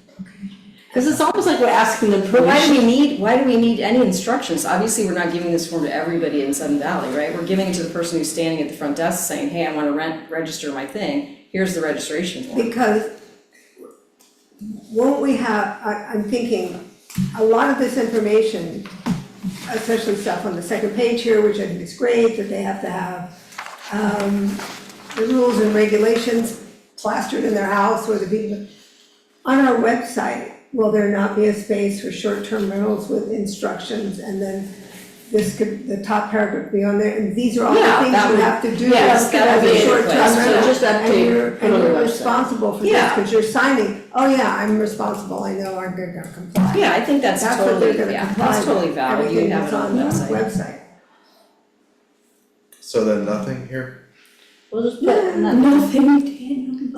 No, I'll make it, I'll move the short-term rental registration, make it bigger, center it, you know. Well, and we're gonna add a few little things, and it'll still keep it, if we get rid of One that, page. it'll still keep it on one page, and I'm not even sure what Michael wrote at the bottom of his, what did he? Yeah, he just wrote the conditional use permit. Okay, I got that on here. So yeah, so we're gonna have a few more lines, and so now we have 6 lines to play with, Yeah, right? Okay, you can take out the whole registration fee thing for now. yeah, I took that out and- already. I like that idea. They We get a talked grace, about that, so I they was. get a grace period, and then they get It's just so slammed. much easier to, cross things out than write things in. So are you gonna put this on the Google Docs and can I will. people edit these? Have you tried editing in documents? in the Google I've Docs? done Google Docs a long time ago, but not a long time, so. Okay. Is that the best way for everybody to work with it? Yes, you want me to put it in as a Google Doc versus a Word Does doc? anybody not have Microsoft Office? Well, you can put a Word doc in there. In Google Doc. Well, yeah, but can you edit a Word doc if you don't have Microsoft Office? I mean, does everybody have that? I think or there's not? like a web, Converter? I think it's a web version. I'm If not somebody sure. has a problem, they could just ask somebody Spencer, else you to know, put it in for them. if we put a Word document in Google Docs, can somebody without Microsoft Office edit it? Within Google Docs, they should be able to, yeah. Okay, cool. Okay, They have some kind of a text editing program, part of Google Docs, right? Google Docs basically is Microsoft Word, just on a web browser. So, yeah, you should, I mean, you don't need, you need like a Google account, but you don't need Windows or anything like that to. Is there a way to turn on the collaboration function of that? I don't want to get too technical, but that way you can see what everyone's suggestions and edits are, Yeah, I'm gonna. Track changes. Yeah, right? Well, I don't know that we wanna change yeah, it, you just wanna be able to I'm thinking make, more comments, yeah, side comments, but I add don't know. comments. Okay, well, I was just trying to figure out a way to track everyone's comments to it, but that'll work. So what date did Michael say he wasn't gonna be here? The next meeting. which is July 2nd. Oh, yeah, this one, yeah. Next meeting is July 2nd, right? And I won't be here July 16th. I might not either, actually, I probably won't, I'm picking my sister up at the airport, well, I don't know if I'll be picking her up at the airport or not. July 16th. Well, I think we're at a point where we can do some work on our own based on the documents we have here. I mean, I'm wondering if we could just make art go to 7/9. Since we have some not here the 2nd, some not here Oh, the the meeting, 16th. on the Just date? move the meeting to 7/9 and Um, eliminating 2 and 16 and making it the 9th and the 23rd. Would that be okay? It's fine with me. What is that, we're skipping a Wednesday and, Yes, Well, so just pushing moving it it back. forward a week. Which might actually be good, cause we're close to the fourth, like you Yeah. can try Right, for right, a right. second if people are If traveling. we could do that, that would be better, cause some people are crazy. And then be sure to let Ariel know. Anthony were you saying something? No, I was gonna say that would work better actually for me, so. Okay, good. Okay, so we're gonna, the next meeting is 7/9, and then 7/23, so when I put the doc up there, do you want me to send an email out too? Sure, why not? And Be And sure to I'll let tell Ariel know that Diane. she's not here, Yeah, so that. yeah, I'll send it to everybody. Yeah. And we just send, want me to include Diane? I'll You'll get tell her, okay. And Michael, or then you'll get it. I'll send it to our whole group. Yeah, okay, that's cool. Everybody's getting them, right? The emails? Yeah. I am.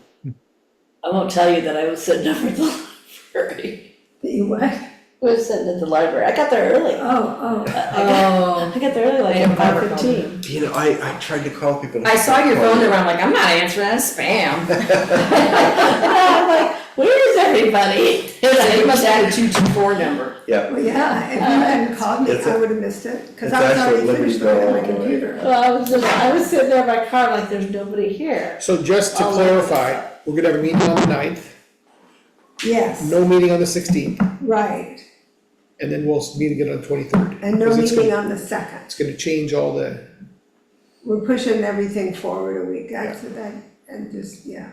And so just as we're looking forward with what we're going to be doing, we are doing the registration form based on what we can do now based on our governing documents and whatever admin changes are allowed that don't have to be gone through the rules. Yeah. And then we are going to make a list or something of our suggestions of how we should move beyond that with additional Yeah, fines we or could like put, whatever. we could put, to possible fines, possible enforcement ways, we can give suggestions. It's ultimately going to be up to the board on the fines. Yeah, I just wanna make sure I know what Yeah. our direction is for this. And then point. I think that's, cause if we don't change anything, only thing we're adding is the registration form. And we're working within all of our governing documents. Really, it's kind of up to us to go through what our documents are and make sure that they're. yeah, and we can they're make aware of all these suggestions, things. right? How can people, if you kind of look at people who don't like short-term rentals and that do like short-term rentals, it's like, well, obviously, we just added a form. And then we're leaving it up to Alan to follow the, and if it's a continuing problem, if this doesn't solve it, then we can look at something else, but I don't know that we wanna assume the worst and offend the most. Mhm. Mark, we're just gonna have to get you one of those air horns. You know, Mark, one thing that I don't even know if this was discussed in that article you sent today, but I know there are places that do have restrictions on the number of short-term rentals in an area. Now, whether that's something can be done by a, governmental body like a city passing laws or whether that's something the HOA could even do, but, I think about your area where you have so many in such a close proximity to each other, and I've seen places where they said they have to be, 500 feet apart, you can't have two short-term rentals across next to each other, or they can only be a certain percentage of houses in this I area. appreciate your comments, because I'm telling you, because Yeah, of, because you're the one because who's of getting, where I yeah, live, And right, I will, put if there, honestly, if there end up no limits on, yeah, you might STRs, be like, come out of here. we'll probably put ours on, I know that our neighbors will, and you'll end up with 80% of the homes in the area being short-term rentals, and I don't know that that's the community so that I if think we wanna live in. here's where, so say you have 10 houses in the immediate area then? Well, I told Daniel the other day that within walking distance, there are 93 beds available.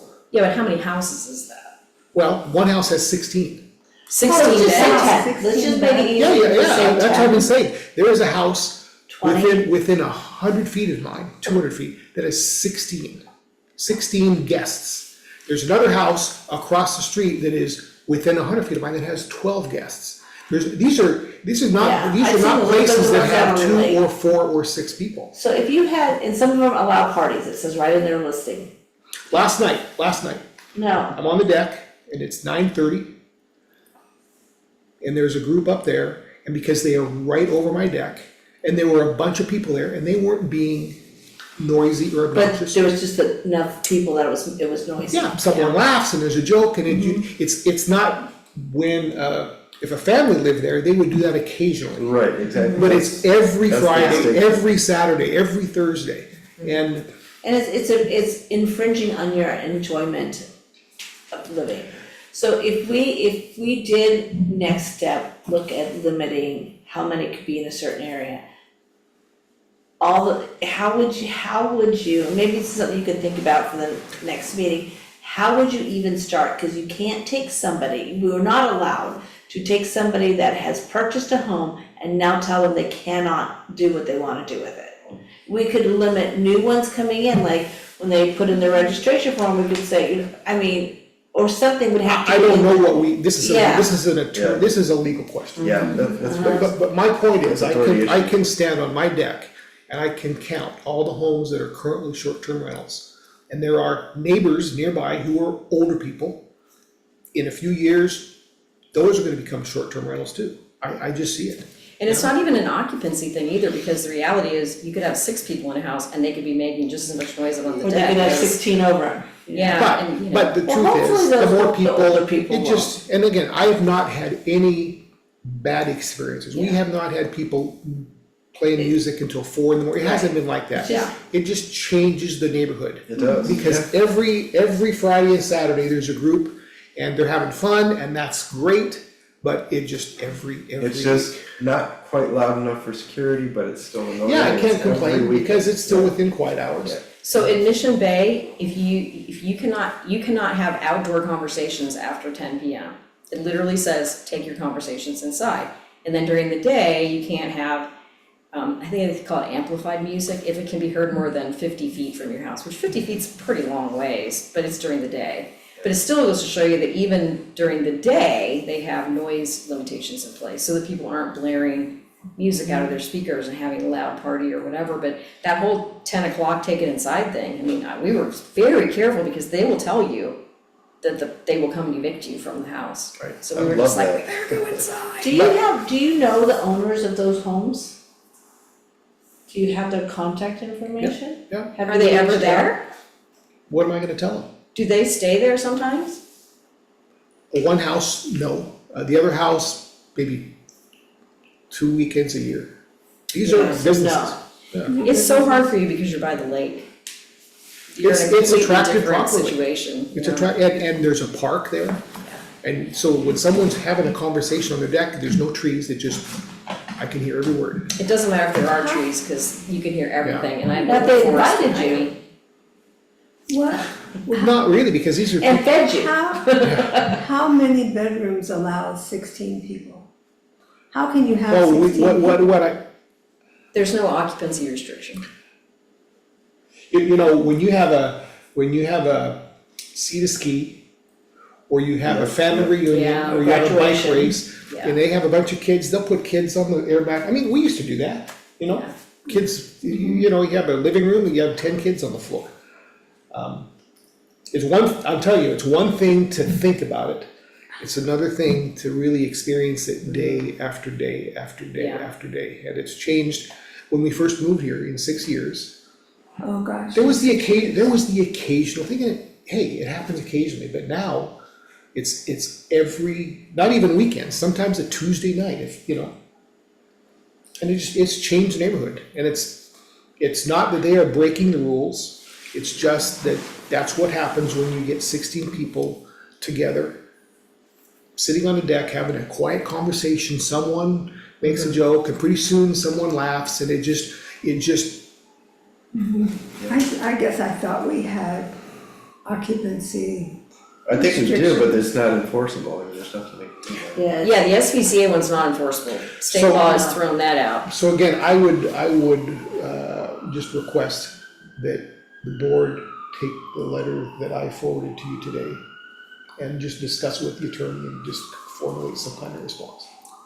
But we could do that. Is that the one that you sent to everybody or sent it to? Yeah, and I'm sorry I couldn't I couldn't figure out how to post it on Google Docs. No, that's fine, Yeah, I don't know if I thought I gave everybody who has the address should have permission to do everything. I could get to it, but I couldn't, and I could download something from it, but I couldn't Did you upload. try to drag it into it, or I how did, did it you do didn't that? work. Anthony, are you still there? I'm still here. You probably haven't had a chance to look at that document yet, have you? I did, actually. I read it. Did you see anything that jumped out at you as different from what you believed to be true? Yes. I think the attorney's letter is correct. I do think that just looking at it and recognizing some of it, I think part of that is AI generated. Some of the sites didn't match up, things like that. And I will say, I do think they misinterpreted that Washington State case, whoever put together that document. Whoever put together the document is an attorney who believes that, that our attorney misinterpreted the case. Gotcha. Well, That's why we have higher level. that's how we get paid. We all disagree and we all go fight it out in court. No, right. The Washington, and this is why I think it's wrong, was incorrectly interpreted. The Washington Supreme Court in that Wilkinson case said that if you create a restriction like banning STRs, that is a new covenant. And you can't create a new covenant because it materially affects the property rights of the people that have already bought the house. So that is why the court said you have to do that by unanimous decision. You can change the covenants. The attorney letter that you have is correct. You can change the covenants by just the 2/3 majority and have it changed, but then the court's not going to enforce that because it materially changes the property rights of the people that already own the house. So Anthony, as it was explained to me, and I do not pretend to have a legal background, that if an HOA has never delved into rental issues before, they cannot suddenly delve into rental issues and ban STRs or ban rentals or anything like that. But it's my understanding that Sudden Valley has had language providing some, I'm not gonna say restrictions, but they have dealt with rental properties and leases in the past. So this is not necessarily adding new restrictions, it's revising the restrictions that are on the books, even though the restrictions are on the books are not enforceable. It's not a, I don't know the legal term, you probably do. It's not a new attempt, it's simply revising. Here's where I think the distinction is. It's our bylaws right now that say you can rent and here's a few restrictions. The covenants themselves are silent, so there is no restriction on renting in the covenants whatsoever. So, and in order to add that restriction, you would have to amend the covenants. And that's what I think the court said, that once you can amend the covenants by a 2/3 majority, but it would be unenforceable because it materially changes the property rights of people that have already bought with the expectation that they could rent their property. And then what about functionally banning, and I'm not saying I'm in favor of this, but functionally banning by the route that was mentioned of saying, well, now we're restricting rentals to be only 30 days or more. Yeah, I think that's, I mean, certainly you could do it, but I think we're going to run into the same problem is now you're still banning an ability to lease the property. Yeah. I think it's gonna, we would be opening ourselves up to a Well, lawsuit. but it's gonna go to, it could be a lawsuit either way. That's my point. What are you saying, Mark? I'm just kidding. Not me, I'm simply telling you that there are, as you know, there are people in this community who believe that there should be some limits or restrictions, whether they're geographical, whether whatever. But where would the geographic go? Do you say on every street, or do you say within a mile? Lori, Barbara. I'm not here to argue The this. dog is home alone. I'm not here to argue this, I'm sharing with you what was given to me, so. Yeah. Um, It's just a really interesting, it's so complicated and there's so many different facets of this, I feel like, that are being dealt with across the country and, oh, man. Yeah, this is not a new issue. yeah, it's a shame that, there isn't a, You don't want our United States Supreme Court to rule on this right now, do you, Mark? I'm pretty sure you won't like what they have to do say. not. I'm outside of all this, I'm sorry, you're dealing with. Well, you not are having now. present. What happens when the house on one side of you is purchased as a short-term rental? And the Yeah. one on the I'm other sorry, are we side done is, with the meeting, so we can let Yeah, special yeah. guests? Yeah. Thank you. Thank you. I'm just telling you, Yeah. it's coming, because if it's